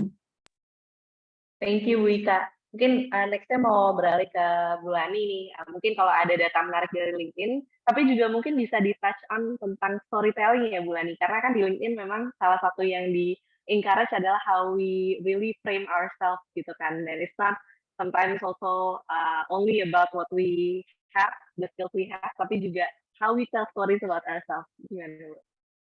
Iya, setuju banget sih dari jawabannya juga dari Pak Rengga sama Bu Ika ya. So definitely kalau kita lihat datanya ya, so in terms of the skills that we need itu tuh kurang banget kalau kamu compare ke demand-nya. Yang tadi aku udah bilang ya, demand-nya tinggi tapi supply-nya segitu-segitu aja. Jadi untuk pertanyaan pertama mungkin maka dari itu banyak companies yang fokus di skill first hiring-nya. Jadi mereka nggak bisa wait, nunggu gitu ya, kayak sampai dia lulus dulu nih, dapat degree dulu gitu baru kita hire, right? So, jadi ini menimbulkan banyak opportunity ke seluruh orang manusia yang interested untuk showcase kalau dia tuh punya skill ini, kalau dia tuh bisa bisa membuktikan kalau mereka itu udah menggunakan skills yang mereka pelajari, right? So dari yang tadi Bu Adira bilang ya, untuk showcasing-nya seperti apa di LinkedIn, itu dia sharing sebagai cerita. Yaitu Bu Ika juga mention kan, dari postingan, konten. Maka dari itu kita as a platform juga, as a company lah ya, kita believe that every single person in the world is a content creator, right? Karena kita punya story sendiri gitu. Our journey is different from any other people in the world, right? We are unique gitu. Itu sih yang harus kita ingetin terus. Jadi jangan compare ourselves to other people. Nah, itu yang ultimate downfall sih yang kita selalu punya juga di main kita masing-masing kan, imposter syndrome gitu ya. Nah itu yang harus kita overcome dulu sih, kayak we are different, focus on what we can and focus how we want to showcase and grasp the opportunity that we want to get. Ya, gitu dulu sih. Thank you so much, Lani. Mudah-mudahan tadi menjawab ya pertanyaan yang bertanya mengenai apakah ada preference untuk background tertentu. Pada akhirnya adalah kita harus punya hunger, curiosity to learn, dan kita juga harus bisa storytelling yang baik tentang diri kita dan showcase how we can really contribute to the companies that we are targeting gitu.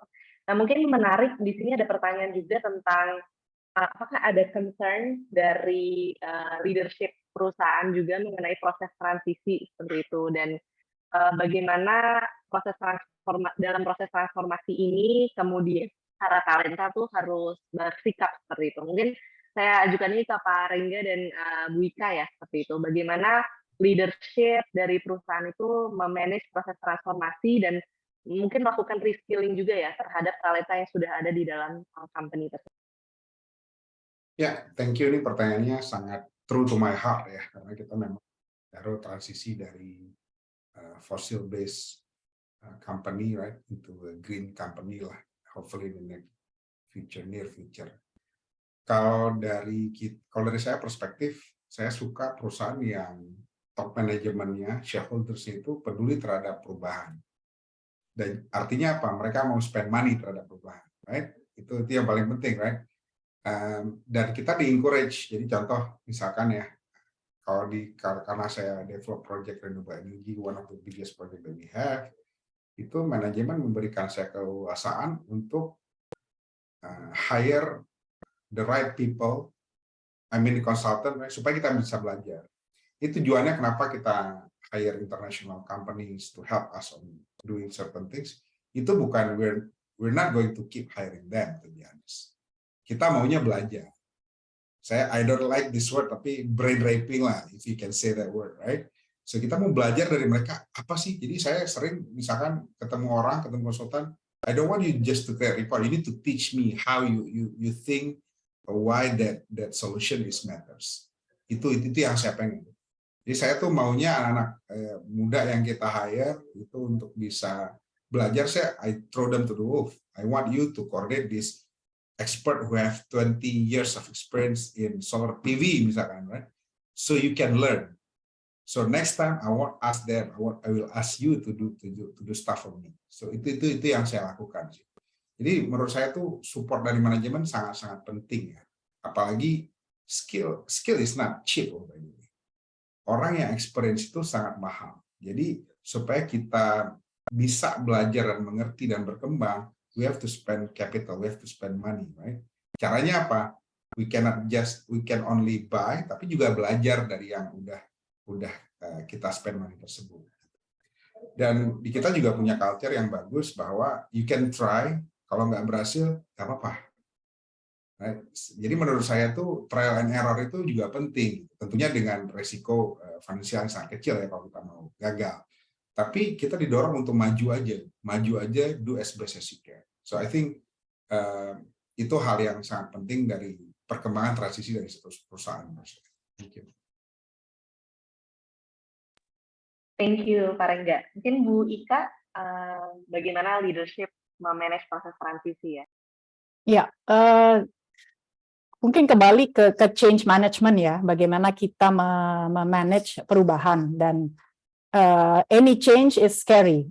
Pasti ada tantangannya, ada resikonya, dan menurut saya leaders yang handal, yang ideal, dan leaders nggak cuma di top ya, tapi middle level, even low level leaders, itu perlu kepekaan terhadap trilema, sustainability, security, dan affordability, tapi juga boldness sih, keberanian dalam mengambil keputusan ya. We need leaders who are bold, who can take risk, tapi juga calculated risk, of course. Tapi menurut saya perlu dibangun budaya taking risk sih, yang saya rasa mungkin masih banyak kelemahan ini di berbagai perusahaan ya. Of course, namanya bisnis kan harus sustainable ya. Tapi menurut saya sih penting dibangun budaya boldness, taking risk. Thank you so much, Bu Ika. Mungkin kalau kendala ini aku ingin nanya tentang orang-orang mungkin yang change career gitu ya Mbak. Misalnya yang dari tadinya oil and gas, kemudian shift ke green energy. How do they kind of portray themselves on LinkedIn gitu? Apa mungkin salah satunya adalah banyak kemudian mengambil course tentang green energy dan posting a lot of content on that. Jadi orang bisa melihat ada rebranding gitu ya Mbak. Yeah, I think maybe it's also relevant ya kepada tadi question yang previously. Jadi kalau untuk kita sendiri as a professionals, kita mesti tahu the why. Sama juga sama company, right? So if you want to change your culture, if you want to change your transisi to new career, pasti kita juga mesti tahu the why, purpose-nya apa kayak goal kita tuh untuk apa, right? So dari situ, then we can understand kayak skills atau siapa yang kita harus reach out to. Nah, then remember that this is not an instant instant thing lah ya, bukan kayak mie instant gitu. It's a journey, right? So like for example as a company mau change culture aja bertahun-tahun misalnya ya. Dan ini kita juga membutuhkan individual yang benar-benar committed to do that, right? So if you want to join a company yang benar-benar kamu banggain, kayak aduh purpose-nya pas banget nih, goal-nya sama gitu ya. Then you are in the positions where kamu tuh kayak contributing the same mission and vision, right? So in order for you to do that, then kamu jadi nggak hanya belajar for the sake of belajar, right? You learn for the sake of making an impact. Nah itu kelihatan banget tuh kalau kamu post anything di social media, be it LinkedIn atau yang lain gitu ya, itu pasti kelihatan your passion, your interestnya daripada just post, okay, I finished certification in sustainability gitu, so what, right? So semua orang juga bisa finish that certification, getting that degree segala macam, tapi what makes you different is your intention, right? Intentionnya dari mana, effortnya apa, dan story apa yang kamu mau share karena it's relevant or relatable to your personal goal. Ya, itu sih mungkin. Thank you so much, Bu Lani, for sharing that. Dan it has been a very interesting and insightful discussion. Tapi karena ada time constraint, mungkin saya move ke pertanyaan terakhir ya, yang tadi sudah disampaikan di chat box. Mungkin di sini tidak ada perwakilan pemerintah, tapi we do have some government officials also tuning in this webinar. Jadi kalau tadi kita sudah bahas tentang apa yang harus dilakukan individu dan dilakukan oleh corporate leadership untuk mendorong pembangunan green energy talent pool, mungkin sekarang kita bisa bahas tentang apa yang mungkin bisa dilakukan sebagai kolaborasi antara sektor privat dengan pemerintah untuk mewujudkan upaya-upaya yang lebih masif untuk membangun green energy talent pool. Mungkin saya bisa ke Bu Ika dulu. Kadin mungkin kan banyak berinteraksi juga dengan pemerintah ya, Bu Ika. Mungkin apa yang sudah mungkin disampaikan Kadin sebagai input kepada pemerintah untuk konteks pembangunan green energy. Ya, kebetulan kami sudah pernah berdiskusi dengan Kemendikbud, Kadin Net Zero Hub, untuk merancang Net Zero Curriculum.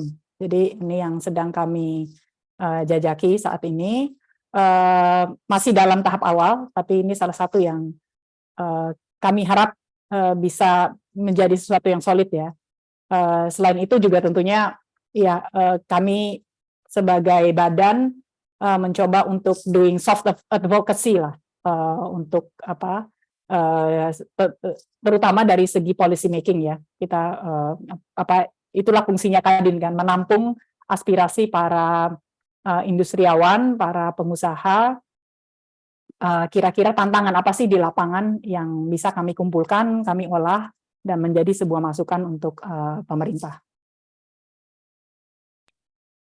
Thank you so much, Bu Ika. Tadi terkait dengan kurikulum ya, mungkin sudah di-mention juga sebelumnya oleh Pak Rengga. Mungkin Pak Rengga mau expand on your previous input on that, atau mungkin ada input lain juga Pak untuk?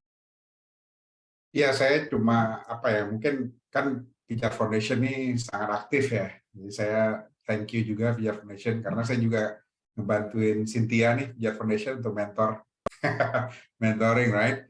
Jadi mungkin lebih kalau bisa lebih aktif lagi kampus-kampus kali ya supaya dorong dosen-dosen. Tadi kan dari kurikulum sudah, cuma kalau tidak ada niat dari dosen-dosen, mahasiswa untuk belajar tentang renewable energy, saya rasa nanti nunggu orang-orang kayak saya gitu yang penasaran keluar dulu kemana-mana baru ke renewable energy. Jadi kalau bisa punya base yang kuat di Indonesia, I think will be in good hand in the next 50 to 100 years ya. Gitu sih. Thank you so much, Pak Rengga. Terakhir, Bu Lani, apa ada mungkin input tentang kolaborasi yang bisa dilakukan dengan pemerintah? Atau mungkin ada pembelajaran juga, Bu Lani, dari negara lain misalnya yang menarik tentang konteks pembangunan green energy? Ya, pastinya. So that's why we are looking very forward to collaborate with Pijar Foundation dengan erat. So definitely, soalnya kalau di LinkedIn kan kita nggak punya office ya di Indonesia ya. Saya juga base di Singapura gitu. Tapi ya bolak-balik lah, and I'm Indonesian. Tapi ya again, jadi we always wants to help the nation, and it's also my passion, right? Jadi aku as a social impact lead di Singapore office, aku juga punya responsibility dan juga niat ya untuk partner with NGOs in Indonesia and education providers juga, gimana kita bisa mengangkat awareness ini, dan mungkin kedepannya kita akan meng-arrange a couple of webinars ya dari Pijar, partnership with Pijar gitu, gimana kita bisa action on it ya, implementasikan gitu sih ya. Berarti LinkedIn harus buka office di Indo tuh. Hopefully biar cepat akselerasinya. Kantornya di Bali aja, jangan Jakarta. Aduh, asik-asik. Tapi Bali macet ya sekarang ya. Balinya di itu kalau di Canggu, wah jangan. Siap Pak. Thank you so much nih Bu Lani, Bu Dika, dan Pak Rengga. It has been a very insightful discussion, dan tadi seperti yang saya mention ya, kita tuh mendapatkan insight nggak hanya dari apa yang harus dilakukan individu yang mau menjadi green energy talent, tapi kita juga berbicara mengenai komitmen atau support apa yang harus diberikan corporate leadership, dan also what the government needs to do to basically create an enabling environment for green energy talent dan net zero economy. Thank you so much untuk para ketiga panelis kita. Mungkin berikan applause virtual ya masing-masing. Dan saya mewakili Pijar Foundation mengucapkan terima kasih sekali lagi juga kepada LinkedIn for this wonderful partnership. This is the start of our hopefully long-term and sustainable partnership in realizing Indonesia's net zero economy and green energy talent pool. Dan teman-teman jangan lupa untuk follow social media Pijar Foundation dan juga LinkedIn ya, to look at the amazing collaborations that we will have in the future. Terima kasih sekali lagi, saya Kandadira Sedisa Tanzil undur diri. Terima kasih banyak untuk ketiga panelis kita for the insight. Thank you, langsung posting di LinkedIn ya.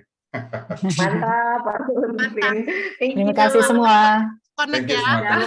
Thank you. LinkedIn tentang webinar hari ini, dan dengan itu saya kembalikan ke Mbak Kidung sebagai MC. Iya, baik Ibu Kazadira dan para pembicara, terima kasih sekali, luar biasa sekali insight dan ilmu yang hari ini kita bisa saling belajar ya, bareng teman-teman partisipan, pembicara, dan semoga kalau dari Pijar sih harapannya setelah diskusi ini terwujud kolaborasi nyata ya, dampak bermanfaat bagi sektor talenta energi khususnya di Indonesia. Nah, Bapak Ibu, sayang sekali nggak kerasa kita sudah sampai di penghujung acara. Namun sebelumnya kami kembali mengingatkan Bapak dan Ibu yang memiliki ide, riset, ataupun inovasi yang berpotensi diwujudkan menjadi bisnis untuk segera mendaftarkan diri pada program Venture Factory Scholars yang dilaksanakan oleh Lestari by Pijar Foundation. Karena Bapak Ibu kalau mau ngobrol lebih lanjut, nanya-nanya lebih lanjut dengan Mas Rengga ya. Ini kebetulan salah satu mentor kita juga di sana, so thank you so much Mas Rengga. Nah, cara mendaftarnya juga gampang sekali, tinggal mengunjungi bit.ly/join-VFS2023. Oke, kami tunggu untuk pendaftarannya, dan akhir kata dari saya mewakili Pijar Foundation dan LinkedIn. kami mengucapkan terima kasih banyak kepada Bapak dan Ibu pembicara dan partisipan yang sudah berpartisipasi dalam talk show ini, terlebih kepada Kementerian PPN Bappenas, Kadin Net Zero Hub, Adaro Energy yang juga telah turut serta bersama kami hari ini membagikan insight. Kami memohon maaf jika terdapat kesalahan yang disengaja maupun tidak selama acara ini. Dan sampai jumpa pada kesempatan berikutnya. Selamat siang dan selamat beraktivitas kembali Bapak Ibu. Selamat siang, terima kasih Mbak Kidung. Thank you semua. Thank you. Bye. Terima kasih. Terima kasih semua.